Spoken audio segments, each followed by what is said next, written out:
Hello, I'm Dr. Martin Kashara from the STEM response team at the University of Wolverhampton. All the way through the lockdown period, we've been making wonderful resources for those people learning at home, and we've been sharing them online. Now what we thought we'd put together this series of 3 videos to share some of the things we've learned. So anybody out there can make videos just like we do. Now, if you're an education provider or a teacher or really just somebody who is part of a home learning community and you're going to make a video, you've made the right choice. Video is very sound in a teaching and learning kind of way. Not only is it socially appropriate, because we all learn through video these days, it's also inclusive. So we can provide a transcript, we can put subtitles and so on and make it available for everyone. It is a great way to learn. And actually this video is going to tell you a little bit about some of the technology that's involved in setting up ready to record your videos. And I'm going to share some of the things that I use to do the videos that I'm making, just like this one. So first of all, what we need to do, we need to have a think. Think about who the video is going to be for. What's the age group? What sort of language do I need to use? What facts and figures do I need to put in? What's it for? Is it to sort of put across a scientific concept? Is it to teach a piece of math?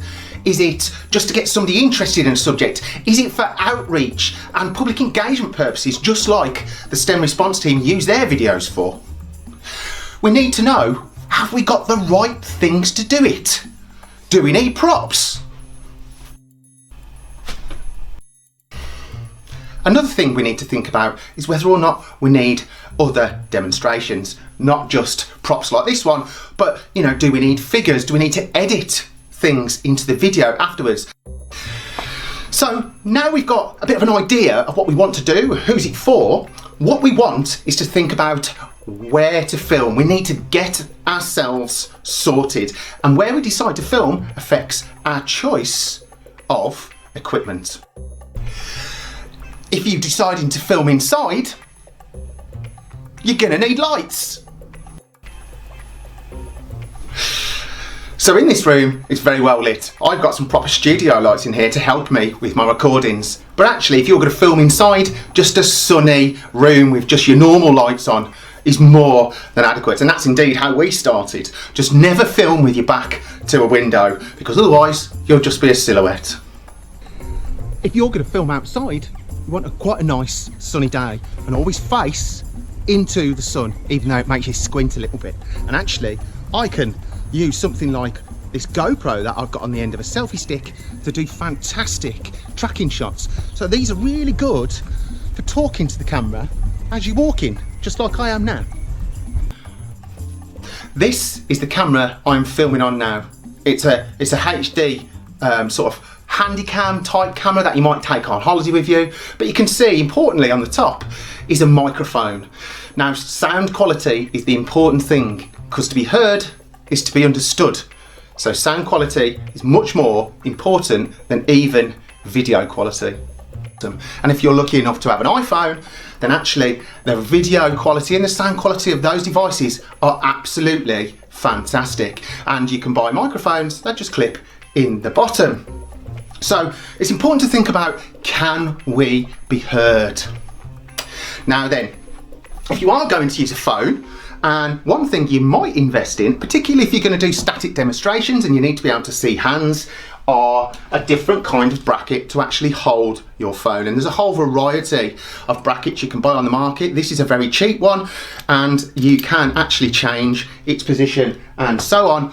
And as it tightens up, it actually tightens the bracket itself and becomes rigid. You just simply slip your phone into the bracket there, and then you can angle that and poise it to look at your demonstration, or indeed if you are sitting down and you're talking to the camera, again we can use a bracket. And this is a really nice one, and you can see this is like a snake bracket, and it clamps onto the table and it is poseable. So we can put a phone in here and film from the bracket. But actually you can buy a whole range of phone tripods just on places like Amazon with the bracket already on, and it's a bit like a camera tripod.